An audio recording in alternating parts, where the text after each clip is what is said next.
Welcome to Faith Positive Radio with Dr. Joey Fawcett, the Christian business coaching conversation that increases your faith with greater joy at work so you love God and others more.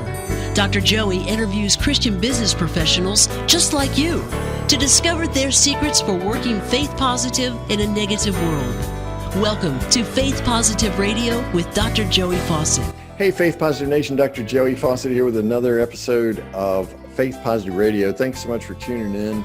I appreciate just the real gift of your presence and being able to walk alongside you and help you figure out what it means to have faith in your work and how you can increase your faith, how you can have greater joy at work, and so how you can love God and others even more than you do right now.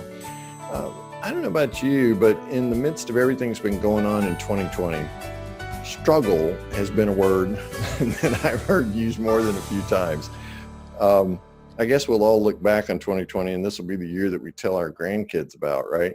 In terms of struggle, because the landscape in which we've worked, the landscape in which we've sought to be faithful, even given expression to our faith, right? Because worship services have changed dramatically for us. All of that has changed. And so the struggle, to coin a phrase, has been real in 2020. So the real question for you, Faith Positive Nation, is what positive spiritual qualities has this struggle produced for you? Now, you may immediately recoil and say, Dr. Joey, that's the stupidest question I've ever heard.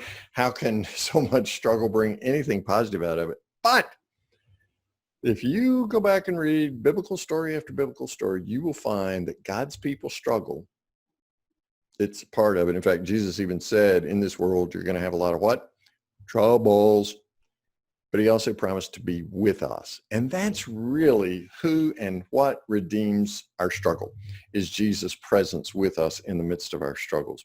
So today's guest has written a book that is so intriguing because it helps us redefine struggle into a way in which God can transform us, God can speak to us. And out of that struggle, there are many, many positive outcomes that can grow.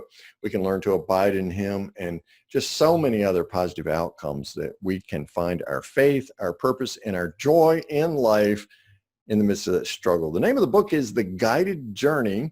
The author is with us today. Mike G. Lee is my guest here on Faith Positive Radio today. Faith Positive Nation, help me welcome Mike Lee. Mike, welcome to Faith Positive Radio, my friend. Thank you, Joey. It's good to be with everybody. Oh, it is such a delight to have you. Now, we get a few reactions when we say that struggle is good. You know, everybody's used to the struggle is real, but struggle is good as well. This book, The Guided Journey that you've written, man, it came out of your own struggle. So this is not something you're writing about theoretically. This is something you've experienced personally.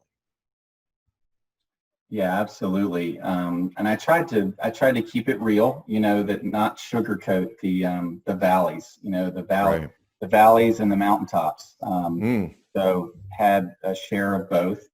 And the valleys are, I think it's real easy to just kind of skip over that and just talk about the good things. But I tried to be really real about the valleys and the struggles. And actually, what I share is the three different times in my life where everything, I call them like the perfect storm, or the burning platform is something we say in the consulting field that I practice in. And that means you're at a point where you're not going to stay where you are. It could be that someone's been laid off. It could be someone is in a job that they just are not fulfilled in and they need to make a change. It could be their family priorities have changed and they've got to make a change. But anyway, those transformational or key moments in time are the ones that I kind of talk most about, and really like looking at it and saying it's a struggle, but it's also an opportunity to take stock of where you are and where you want to be in the future, and apply some strategic planning concepts that I've learned over the years in business with Fortune 500 companies, applying strategic planning concepts, but applying those to your individual life is basically the premise of the book, and helping people discover the thing that gives them purpose and meaning. And I say, like, when I see someone smile when I'm talking to them, that's usually when you you have a hint that that's something that they need to be spending more of their time doing. I understand. So I want to make sure I heard you right, Mike. 3 perfect storms in your life? Yeah, Wow. three times. And actually, if you want, we can Sure. kind of start with the biggest one. Yeah, man. I mean, it's just hard for most of us to imagine. I think one perfect storm takes most of us down. But you, my friend, have been called through 3. So yeah, take us through that first biggest one. You just made me think about scripture. I can do all things through Christ who strengthens me. And I'm looking behind you and I'm thinking that's the only way you make it through. Yeah, that guy right there. Yeah. If you're not on YouTube watching this or on our website through YouTube, yeah, I'm pointing to a painting of Christ reaching his hand out to us. Yeah, Philippians 4:13 is one of my favorites too. But yeah, 3 of them. I guess you've learned what is possible with Christ, right? So walk us through that first struggle, that first perfect storm. Yeah, so the first one was, if you're a student of business history, you will remember the Arthur Andersen Enron meltdown. I remember reading about that. Yeah. Yeah. So I was doing great at work at Arthur Andersen. Had been there for 12 years. Mm-hmm. Had gotten a note that said, "Congratulations, you've made partner." I was in consulting, doing big time work, large teams of people, very challenging, interesting work. Congratulations, you made partner. 2 weeks later, I get a note that says, "Uh-oh, Enron." So I went from having a new house, our 3rd baby had just been born, and I went from being a new partner to being out of a job. We knew we'd have about 4 months to find something else, and so that was my first kind of like, you go from the mountaintop to the valley very quickly, and it was very with a new baby, my wife, just after the birth of our child, and just basically trying to figure out, where do we go from here? And so that was my first perfect storm moment. Jeez, Mike, you didn't even have a parachute. You just got pushed off the ledge, didn't you, buddy? So it was, and Joey, we were talking about, like, usually when you're in the middle of the storm, you can't see what God's doing or might do through what you're going through. And you really can't see it until years later sometimes. Yeah. And looking back on it. Right. But what it did for me was it forced me to write down my mission statement in life, my purpose, to really dig deep on what that was. And through the struggle of trying to engineer, what that next job was going to be, I got so frustrated that I finally threw my hands up and dropped to my knees and said, "Lord, I can't figure this out. I need you, and I need you to show me what you want me to do." And really, that from that moment forward, the description of what I wanted to do with my life, and what I wanted my legacy to be for my family, my faith, my work, and all of those things integrated together. And so I started writing what 10 or 20 years from now I wanted that to look like. And then what happened from there was I out of the blue, I got a phone call, and it turned out to be the job I would go to for 12 years after that, which was build a consulting firm from scratch, or pretty close to scratch. It was about a $40 million company in one city, and then basically go there and build it, but at the same time, limit my travel from what I had been used to. And with 3 young kids, I was able to raise my 3 kids and do big time consulting work. And so when I look back on it, Joey, I wouldn't have architected that for myself. I wouldn't have done something entrepreneurial like that. But 10 years later, when I look back on it, I realized how much I loved building businesses, and how much joy I got out of that. Aside from the fact that, or the main thing was, am I going to a place where I'll be able to prioritize my faith and my family where I want them to be as first and second. So that was the first one. Wow. Well, Mike, I'm struck in your story by you say it forced you to do this and forced you to your knees and all like that. And yet you had a choice right there. you could have gotten bitter. You could have gotten angry with God. You could have cursed God. I mean, there's biblical evidence of people cursing God, right? I'm thinking of Job. But yet you chose to get on your knees and to plead with God. What was that like for you in terms of making that choice? You know, that was probably about, let's see, I was in my early 30s at that time, and when I was 24 is when I came to know Christ and made a public profession of faith, and that was when my relationship with Jesus started. Mm-hmm. And so, but you know, when things are going really well, you know, you maybe don't lean on him as much, or I didn't lean on him as much. Yeah, and maybe.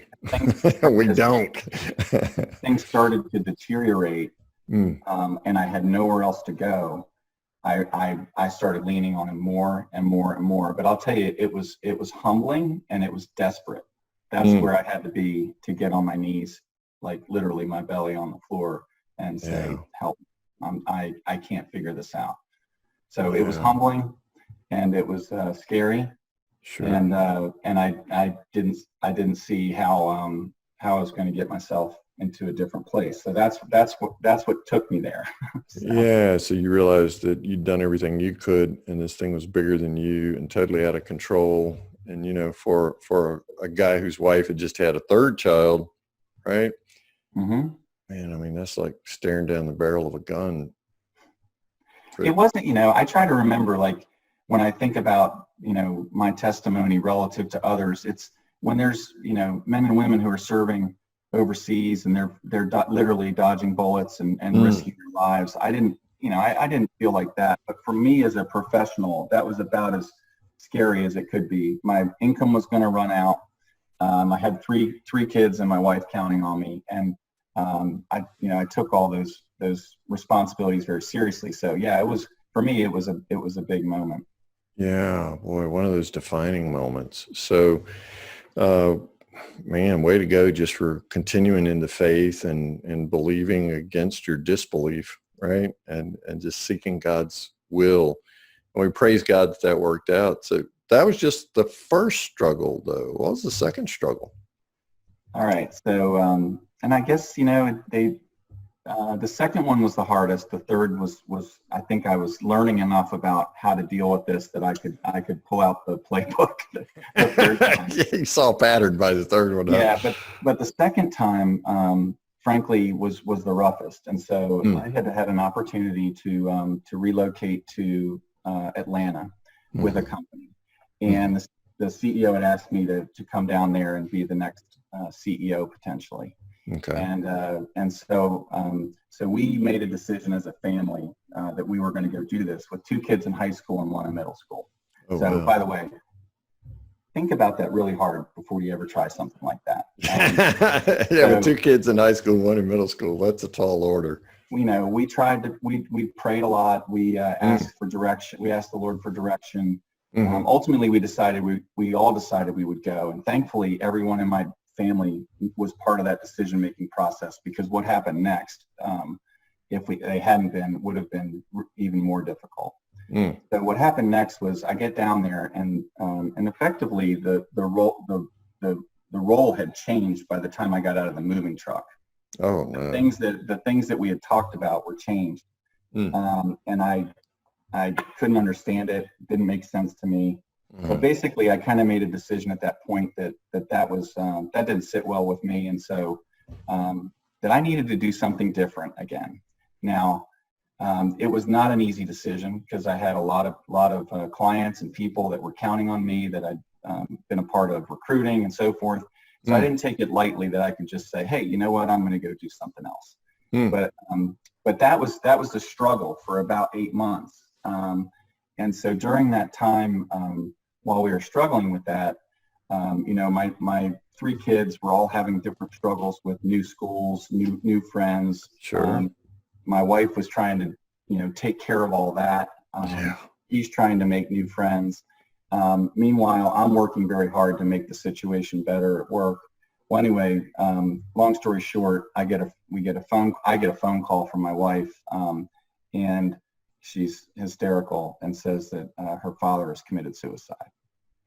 And it was this, I don't cover the details of this in the book, but I cover the fact that he passed away.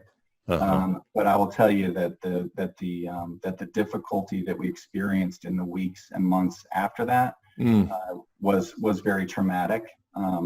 We had to seek all kinds of help to get through it, from friends, from family, from doctors, from counselors, and probably most importantly, after a couple weeks of really struggling and questioning God, how could this happen? Yeah. How could this happen to him? Yeah. He was a born-again Christian, had been his whole life. Yeah. He'd been very sick, very, very sick. And so we didn't know how sick he really was, actually. So we went through, it's been 6 years. So it's been, putting the pieces back together again. I'll tell you that the book, it would not have been written if we had not gone through this terrible situation.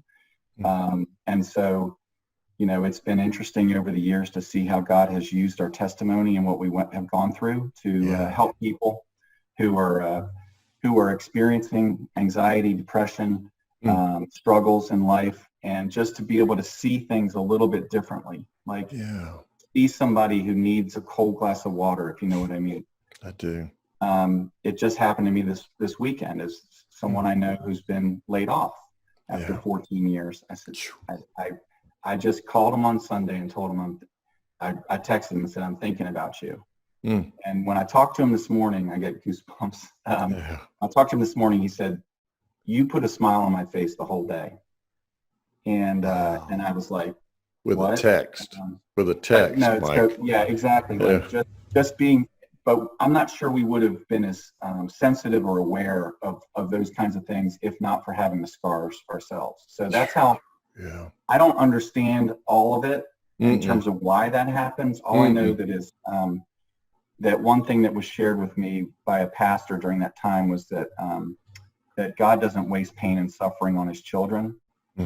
He doesn't say that pain and suffering won't happen, right? But he says he won't waste it. Meaning, if we will lean into him without understanding everything, he will find a way to redeem and use what our pain has been and turn it into our purpose. And that's not a catchy phrase. That's like what really happened. That's what really happened. Yeah. Well, 2 Corinthians, first chapter, I believe it is, Paul promises us that, right? That at our point of pain, the Spirit uses that to minister to others who are at similar points of pain. Wow, that's incredible.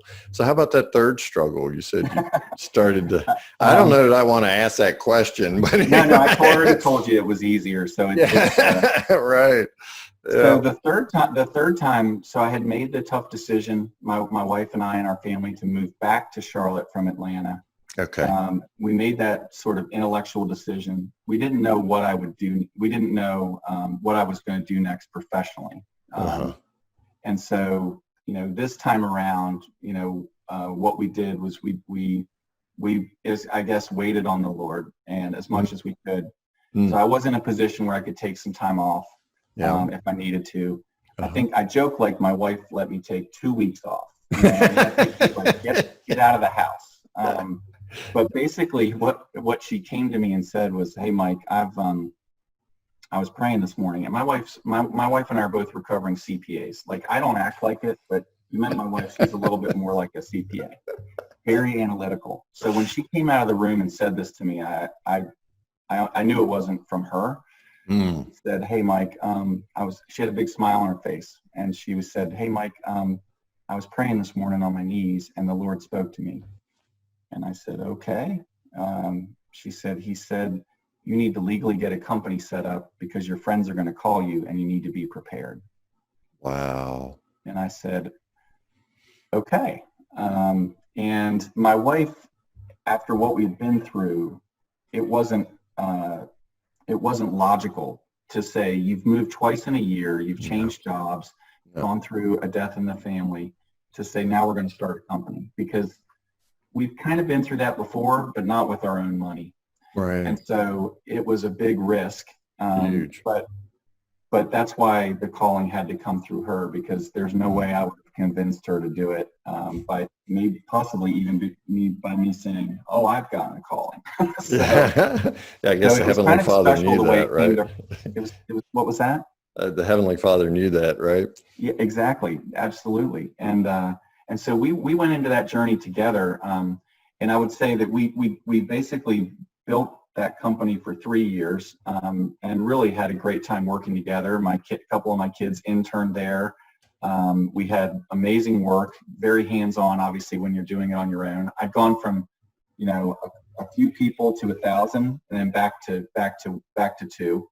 And then what happened next was, after 3 years, I actually I had an epiphany one day that the reason that one of the reasons we wanted to grow the company, and we wanted to have a big impact on the world, and we wanted to do it in a place that has special culture and values, and that we felt at home. And so all of a sudden I was like, well, why didn't I think of this earlier? But I should call Point B, because I knew the CEO, Mike Pongen, and we were good friends. We just knew each other well, because we were presidents of our respective firms, about the same size. Right. And we had a mutual respect for one another. Very, very straightforward. You could just tell it. Right. And so I called him up. I said, "How would you like to have a couple of dots in the Southeast? I noticed you don't have any." And he said, let me call you back. So anyway, about 2 months later, my team of 10 joined, and a team of 1,000 again. And that's been a year and a half ago. So that was kind of the third transition. And really, but in each of those transitions, the common pattern is taking the steps with my family to really inventory what's important in our faith, our family, and our work, what gives us passion and meaning, and then going out and finding that. And so making sure that our those things that are really important to us in terms of our priorities and our calling, we are in an environment where we can do that. So that process of evaluating that and going through those transitions is what I lay out in the book, is how to go about doing that. I give the stories in there too, but I also give like the specifics on how to go about doing that. Oh, sweet. Yeah. So in our time remaining, and I don't want you to give away the whole book. By the way, the title of the book, Faith Positive Nation, is The Guided Journey. You can go to your favorite book reseller and find your copy today, The Guided Journey by Mike G. Lee. Don't give away the whole book, but in our remaining time, give us a point or two that you think is really important, whether it's the first, second, or the second and 10th. Give us a couple of points that are really important in making that transition to a transformation where God can bless us. Yeah, so I think the main thing, that one of the main concepts is, a lot of times what I see happen with literally hundreds of my friends and colleagues and clients. So I imagine I've worked with Fortune 500 for 30 years. I have clients that come to me and say, "Hey, Mike, I need your help. I'm going through a period of rethinking what I'm doing. What advice would you give me?" And so the culmination of hundreds of those conversations is what I lay out in the book. And I'm talking like CFOs of Fortune 50 companies all the way to someone coming right out of college. Wow. And so what I would say first is, you can't hit a target you don't see. So if you don't describe what it is you're looking for in a level of detail that you can imagine it, you can feel it, you can see what it looks like, you're likely not going to hit it. And so what happens in the world is, most people, they're miserable at one job and they say, "I'm going to go find another one." And so they go through a process for the role that they're playing, and they go through a process of looking at different companies, but they never take the step of writing the requirements of what they're looking for in their life. And so what I do is, in the first 3 or 4 chapters, is I walk them through, how do you write a mission statement for your life? How do you describe, and I call it a purpose statement. How do you describe the roles that you play? As everyone's roles are different. This is not a prescribed thing. Your priorities are different than mine. Your calling is different than mine. And so it should be you, not what I say. And so what I do is I walk people through how to say, so what is my role as a father? And actually, what is my role as a father to Alex, as a father to Amy, as a father to Olivia? and actually sit down with them and have an interview. Like, you can tell I'm a consultant. Yeah. Have an interview with them and coffee or, whatever, and actually ask them the question, what does success look like to you in your life? What do you need from me? What do you want from me? In order to be successful? Wow. So you're defining the priority relationships and then living into those so that you've got some specific targets. Exactly. And so for me, then as an advisor to my clients, what does a trusted advisor mean? And talking to them about that. What do they need from me? And then my friends, what do they need from me when they're, and so that's a specific, way of writing the requirements. And I walk people through that. But what's also fun about that is finding a role or two that are not what you would normally think of. And for me, an example of that one time was, I want to try and be a musician. So I get and actually right over here, I have I learned how to play a violin. Oh, sweet. Well, I actually thought I wanted a fiddle, and I didn't know that a violin and a fiddle are the same thing. But depends on whose hands are holding them. Exactly. But basically, that's an example of something that brought me joy at that particular point in my life. And so it should be complete in the thinking of the things you feel like you're called to do, you have to do. I have to be a husband. I basically signed a contract. Yeah, it was a volunteer mission, right? Yeah, and so then there's other things though, things that bring me joy that I need to basically show up as a father and as a husband. Gotcha. Things that fill me up, right? So anyway, I walk people through that. So that's kind of the main thing, is writing those requirements is a very simple step, but it's 95 out of 100 people don't do it. Yeah, it's simple, but it's not easy, right, Mike? Yeah. Yeah. So Mike G. Lee, the author of The Guided Journey, has been my guest today on Faith Positive Radio. Thank you so much, Mike. You have added so much value just in hearing your story. I think it's great for us to know that this is The Guided Journey is not some pie in the sky. Here's what you ought to do, but here's what happened to you, and here's how God worked with you through this. Here's how Christ showed up. Here's how the Holy Spirit guided you through this. And that's a great source of encouragement. But I love having your playbook, and that's what The Guided Journey is all about, right? So give us a website address where we can find out some more. Tell us where we can get your book. All right. So the website address is theguidedjourneybook.com. Okay. And then the easiest and fastest way to get a copy is to go to Amazon and type in The Guided Journey Book, Mike G. Lee, and you'll find an ebook as well as a physical copy that you can get. Okay, sweet. And we've got all that information if you're walking a dog or something or hiking a trail. We've got all that information. Just go to getpositive.today and put in Mike G. Lee, and it'll take you right to his page. And so we've got a link to Amazon. We've got his web address there. If you want to go straight to that, because it's easy to remember, theguidedjourneybook.com. Go there and find out more about how you can transition and transform in the midst of all the struggle that you're finding yourself in today, because the uncertainty is all around us. And yet we can look at Mike G. Lee's playbook and benefit from that. Mike, I am sure that there's a favorite Bible verse or Bible passage that emerged out of these three very real struggles for you that encourages you and really is an anchor point for you in the midst of your spiritual journey. You want to share that with us, please? Yeah, Joey. Actually, the verse I want to share with you is one that really was one that helped me so much in these transition periods when I was trying to, I was confused. What am I supposed to be doing? Whenever I get confused in a day or in a period I'm going through transition, it's Micah 6:8 is what I actually use.